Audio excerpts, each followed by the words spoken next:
முதியவர்கள் கேட்பதற்கு நாதி இல்லை.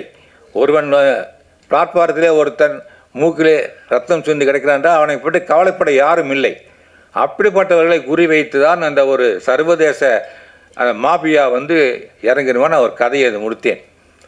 அதே கதைத்தான் நம்முடைய தீனன் அவர்கள் ஒரு 5 பேரை வைத்துக்கொண்டு அழகாக முடித்திருக்கிறார். ஏனென்றால் 1500 நாள் எழுதியிருக்கிறேன். அது ஏதாவது ஒன்று கிராஸ் ஆகிதான் தீரும்.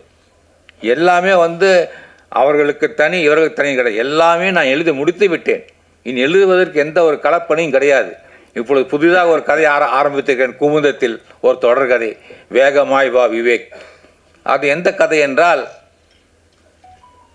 இப்பொழுது நடந்ததே அகமதாபாத் அந்த ஒரு ஃப்ளைட் 2 நிமிடத்தில் போய் விழுந்து நொறுங்குகிறது.